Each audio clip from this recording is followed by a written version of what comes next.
आज मैं मैटर के बारे में बात करने वाली हूँ कि ये मैटर क्या है। ये मैटर यानी पदार्थ, वो हर चीज़ मैटर है जो जगह छेकता है और जिसका मास होता है। जैसे कि हमारे यहाँ पे कुछ भी नहीं है, एयर है, लेकिन यहाँ पे बहुत सारे ऐसे मैटर हैं जो हमें दिखाई नहीं दे रहे हैं, लेकिन वो जगह छेके हुए हैं और उसका कोई ना कोई वेट है। तो ये एयर भी मैटर है। कोई भी सामान जैसे हमारा घड़ी, टीवी, सारा कुछ मैटर है। तो इसका डेफिनेशन देखते हैं कि क्या होता है। What is a matter? Matter is a substance made up of various types of particles that occupies physical space and specific mass. The most familiar examples of material particles are the electron, the proton, and neutron. Combination of these particles form atom.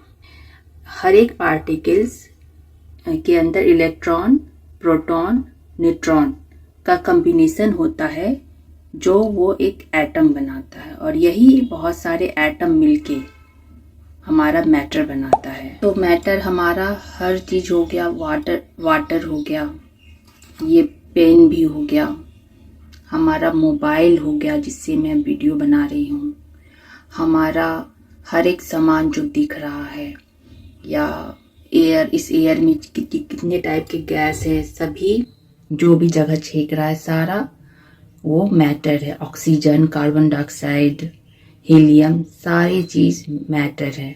ये matter mainly 4 form में होते हैं: solid, liquid, gas और plasma. और भी बहुत सारे form mention किए गए हैं, मैं मेनली 4 के बारे में बता रही हूँ। सॉलिड के जो मॉलिक्यूल्स होते हैं एक दूसरे से सटे होते हैं, बहुत पास पास होते हैं, और उसका एक शेप होता है, जैसे पेन का शेप है। वो फ्लो नहीं होता, वो जहाँ है वैसे है। तो ये सॉलिड फॉर्म है। उसके बाद आता है हमारा लिक्विड फॉर्म। लिक्विड फॉर्म जैसे वाटर है, तो उसके मॉलिक्यूल्स थोड़े फैले फैले होते हैं। इसका शेप नहीं होता है, लेकिन ये फ्लो करता है। वाटर हम देखते हैं ना, किसी में भी हम रख दे तो उसका शेप बदल जाता है, उसका कोई अपना शेप नहीं होता है। वो अगर फ्री छोड़ दे तो वो बहता चला जाता है। तो ये हमारा लिक्विड फॉर्म है। उसके बाद आगे हमारा गैस फॉर्म। गैस फॉर्म जैसे इसके मॉलिक्यूल्स एकदम ही फैले होते हैं इन कंपेयर लिक्विड फॉर्म, और ये इसका ना तो शेप होता है और नहीं वॉल्यूम होता है। और चौथा आया हमारा प्लाज्मा। प्लाज्मा का फॉर्म तब होता है जिसे बहुत ही ज़्यादा मात्रा में टेम्परेचर मिला होता है। बहुत ही हाई टेम्परेचर जब मिलता है तो उसके पार्टिकल्स बहुत ही ज़्यादा एग्रेसिव हो जाते हैं। A plasma consist of highly charged particles with highly kinetic energy. गर्म लपटों के रूप में प्लाज्मा होता है। जैसे हमारे कैंडल में जो जलता हुआ कैंडल, जो फायर है, वो एक प्लाज्मा ही है। हमारा सन, उसमें बहुत सारे ऐसे गैस हैं जो कि वो प्लाज्मा है। तो इस तरह से हम प्लाज्मा को डिफाइन करते हैं कि जिसमें बहुत ही ज़्यादा हीट, एक करंट की तरह जो हीट मिलता है वो प्लाज्मा क्रिएट करता है। प्लाज्मा वाली गैस क्रिएट करता है जो आग के लपटों के रूप में दिखता है। मैटर के मेनली यही फॉर्म है, और भी बहुत सारे फॉर्म होता है जिसके बारे में मैं जिक्र नहीं की हूँ। Properties of matter. मैटर जो होते हैं छोटे छोटे पार्टिकल्स से बने होते हैं कि साइज में बहुत ही छोटे छोटे होते हैं, और ये जो पार्टिकल्स होते हैं लगातार मूव करते रहते हैं। ये एटम और मॉलिक्यूल्स के बने होते हैं। और ये एटम क्या होते हैं? ये एटम जो किसका कॉम्बिनेशन होता है? इलेक्ट्रॉन, प्रोटॉन और न्यूट्रॉन का। और पार्टिकल्स के बीच में कुछ ना कुछ एक गैप होता है। ये पार्टिकल्स एक दूसरे को अट्रैक्ट करते हैं। ये डिफ्यूजन क्या होता है? जब मैटर के जो पार्टिकल्स होते हैं वो दूसरे मैटर के पार्टिकल्स से मिक्स होते हैं तो यही हमारा डिफ्यूज़न है। जैसे हम पानी में चीनी को घोलते हैं, तो हमारे पानी में जब चीनी घुलता है तो जब वो अच्छे से मिक्स हो जाता है, हमारा चीनी क्या होता है, हायर कंसंट्रेशन होता है और पानी लोअर होता है। तो वो धीरे धीरे चीनी के मॉलिक्यूल्स को अपने तरफ अट्रैक्ट करेगा और वो दोनों एक से मिक्सचर में आ जाएगा, और तब ये हमारा डिफ्यूज़न कहलाएगा।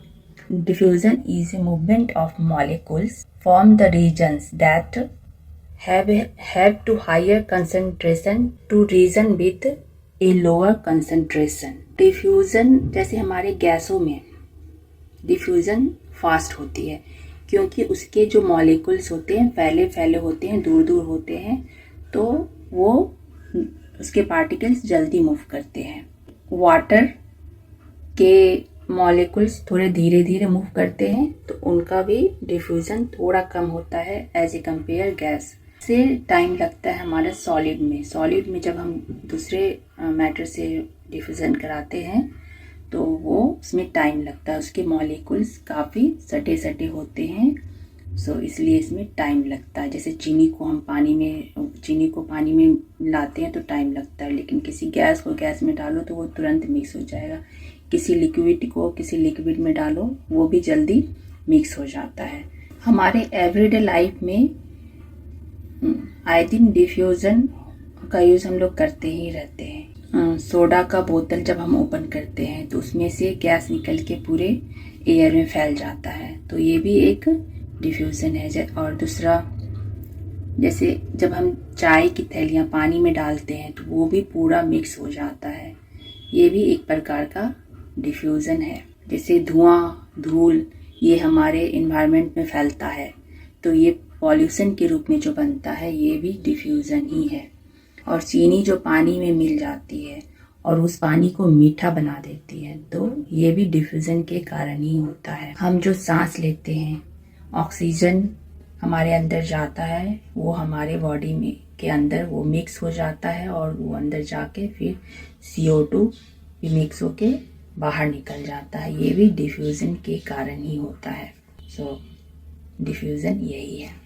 ये मैटर फिज़िकली या केमिकली अपने फॉर्म में चेंज होता है, जैसे सॉलिड से लिक्विड, लिक्विड से गैस और गैस से प्लाज्मा। तो इसको हम समझते हैं कि ये कैसे होता है। मेनली ये melting, vaporisation, condensation, freezing, sublimation, deposition, तो इन सबको एक एक करके समझते हैं। मेल्टिंग में हमारा मैटर कैसे रिएक्ट करता है। जैसे सॉलिड को हम लिक्विड फॉर्म में चेंज करते हैं तो उसमें हीट देते हैं, तो जाके वो हमारा मेल्ट होता है और लिक्विड फॉर्म बनता है। तो उस सॉलिड में एक निश्चित एक स्पेसिफिक हीट जो हम देते हैं और उस हीट में हमें कितना समय लगा और उस मैटर का वो सॉलिड मैटर का जो टेम्परेचर है, जैसे आइस है तो आइस का 0 डिग्री सेल्सियस है, तो वो जब लिक्विड फॉर्म में आएगा तो उसका टेम्परेचर चेंज नहीं होना चाहिए, उस मैटर का टेम्परेचर सेम होना चाहिए 0 डिग्री सेल्सियस में, लेकिन उसका फॉर्म चेंज हो जाएगा, वो सॉलिड से लिक्विड फॉर्म में आ जाएगा, वो आइस से वाटर बन जाएगा, लेकिन टेम्परेचर 0 डिग्री सेल्सियस होगा। तो इस दौरान में जितना टेम्परेचर लगा वही हमारा स्पेसिफिक हीट है, वही हमारा लेटेंट हीट है, और इसी हीट को बोलेंगे कि हमें इतना हीट हमें एक फॉर्म से दूसरे फॉर्म में ले जाने में लगा, मतलब सॉलिड से लिक्विड फॉर्म में लगा, और यही हमारा मेल्टिंग पॉइंट होता है। मतलब कि बर्फ़, आइस का टेम्परेचर जब हम बाहर निकालें तो उसका 0 डिग्री सेल्सियस होता है और धीरे धीरे वो लिक्विड फॉर्म में आ जाता है, या उसे हम हीट भी देते रहते हैं तो उसका टेम्परेचर वही रहता है, और धीरे धीरे जैसे ही वो लिक्विड फॉर्म में आ गया और टेम्परेचर सेम है तो उतने लगे टाइम के टेम्परेचर को ही लेटेंट हीट बोलते हैं, जो हमारा स्पेसिफिक हीट है, जो हमारा मेल्टिंग पॉइंट है। अब इवेपोरेशन में क्या होता है हमारा, लिक्विड फॉर्म जब गैस फॉर्म में जाता है तो यही हमारा इवेपोरेशन है। तो इसके लिए भी हमें हीट की ज़रूरत पड़ती है। The process of conversation of a liquid into vapour और gas at its boiling point is called evaporation.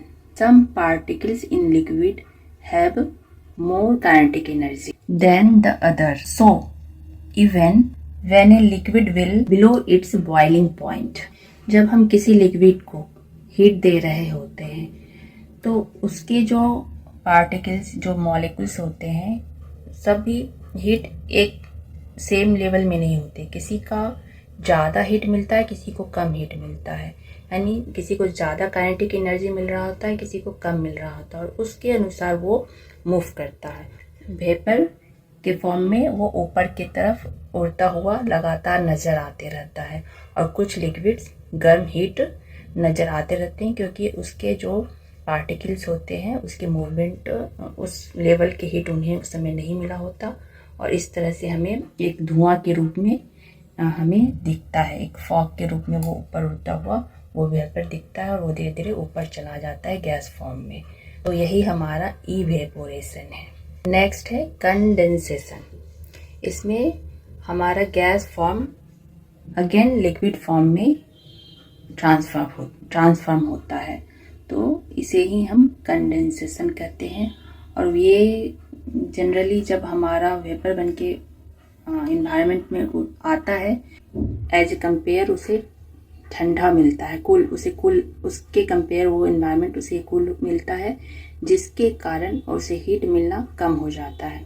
तो वो धीरे धीरे वो उसकी हीट कम होती चली जाती है, और वो एक ड्यू के रूप में फॉर्म हो जाता है, जिसको हम लोग ओस भी बोलते हैं। कभी कभी हमें पत्ते सुबह सुबह ओस पे पानी का ड्रॉप मिलता है, या किसी हमें शीशे के ऊपर वो ड्रॉप मिलता है।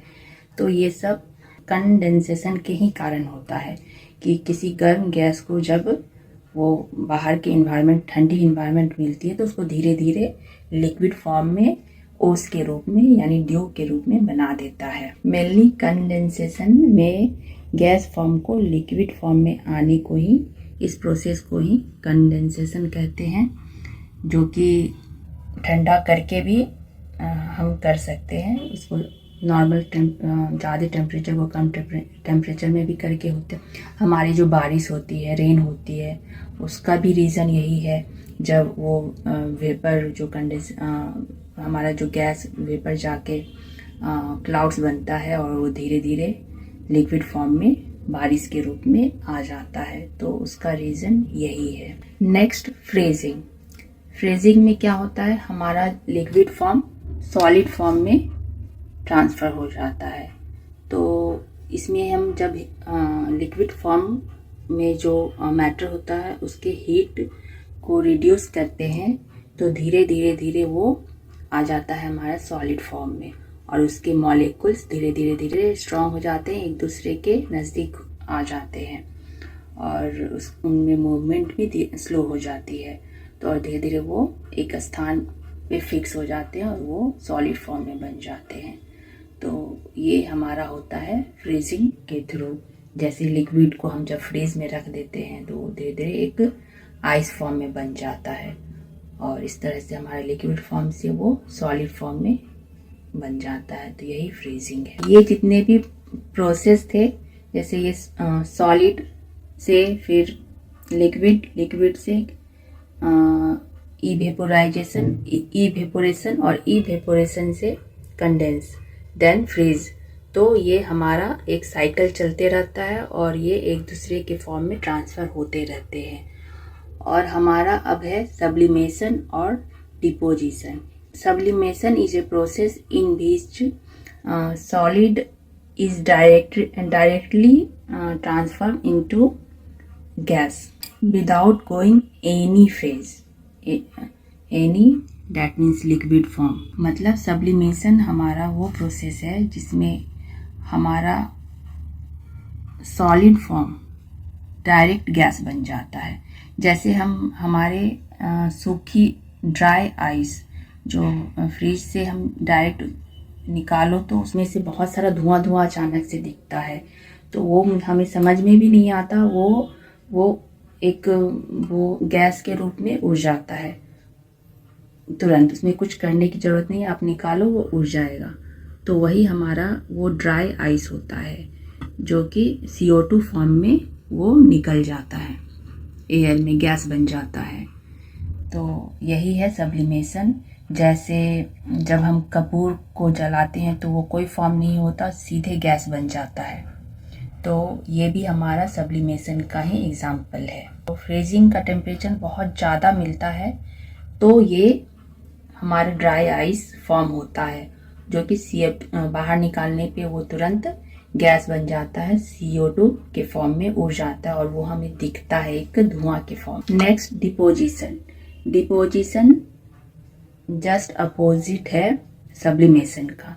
इसमें क्या होता है, हमारा गैस फॉर्म डायरेक्ट सॉलिड बन जाता है, वो कोई लिक्विड फॉर्म में ट्रांसफ़र नहीं होता, direct gas to solid form हो जाता है। तो ये हमारा डिपोजिशन है।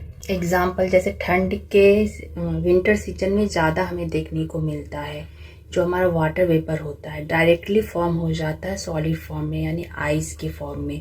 जैसे हमारा ड्यू, ओस जो होता है, कभी कभी ठंड नॉर्मल एरिया में तो नहीं होता, लेकिन ठंडे वाले जो एरिया होते हैं वहाँ पे हमारा ड्यू जम जाता है। वो वेपर डायरेक्टली हमारे ड्यू के रूप में जो पानी बनते हैं वो जमे हुए आपके बूंदों में जमे जमे दिखेंगे या और भी फॉर्म में दिख जाते हैं। मेनली यही हमारा मैटर का फेज है जो एक दूसरे में ट्रांसफ़र होते रहते हैं, ये होते रहता है हमारे ज़रूरत के अनुसार या ऑटोमेटिक ये काम होते रहता है। तो आगे है मैटर को हम कैसे क्लासिफाइड करते हैं, हम मैटर को कैसे बांटते हैं। तो हमारा मैटर जो होता है वो दो टाइप का होता है, प्योर और मिक्स। ये प्योर मैटर जो होता है इसमें सेम टाइप, इस मैटर के जो पार्टिकल्स होते हैं, इसके जो मॉलिक्यूल्स होते हैं वो सेम टाइप के होते हैं, इसमें कोई मिक्सचर नहीं होते।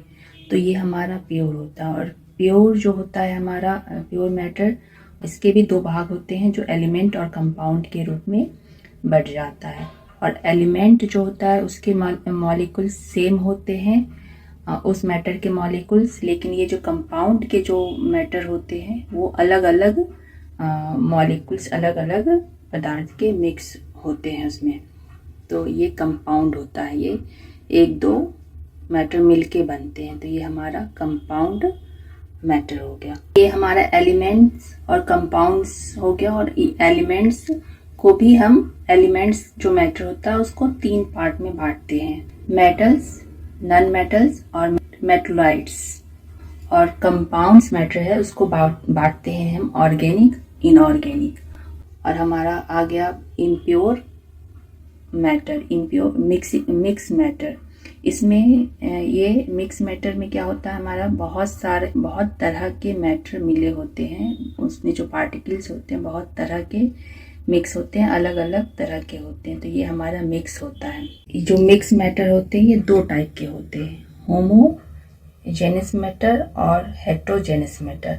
होमोजेनस मैटर यानी ये भी मिक्सचर ही है, लेकिन इसका जो मिक्सचर होता है हर जगह से सेम होता है, वो हमारे खुली आंखों से दिखता नहीं है। जैसे हम पानी में चीनी को जब मिक्स करते हैं और वो पूरे अच्छे से जब मिक्स हो जाता है तो वो हर तरफ एक ही उसका मॉलिक्यूल्स होता है, हर जगह सेम ही कंसंट्रेशन सेम होगा, हर जगह वही मॉलिक्यूल्स होंगे, हर जगह सेम, और वो हमें नेक्ट आई से नहीं दिखेगा कि उसके अंदर क्या है। और दूसरा है हेट्रोजीनस, उसमें क्या होता है कि हमारे मैटर, उसमें भी मैटर मिक्स होते हैं, लेकिन इसमें हम देख पाते हैं, जैसे पानी में बालू को मिक्स करो तो हमें वो कितना भी मिक्स करेंगे हर जगह सेम स्मूथ नहीं मिलेगा, वो अलग अलग कंसंट्रेशन में मिलेगा, कहीं कुछ मिलेगा कहीं कुछ मिलेगा, और वो अलग अलग हमें दिख भी जाएगा। जैसे हम कोई मिठाई खाते हैं, बर्फ़ी खाते हैं, तो उसके अंदर कुछ काजू, कुछ ये सब हमें दिखता है, जो भी है इस टाइप का, तो वो हमारा हेट्रोजीनस है। और जो हमें जिसका कंसंट्रेशन मिक्स हो गया, सब एक स्मूथ है, वो हमारा होमोजीनियस मैटर है। तो मेनली इसी तरह से मैटर को डिवाइड करते हैं, क्लासिफाइड करते हैं। यही पूरा हमारा मैटर का फॉर्म है। Thank you, have a nice day.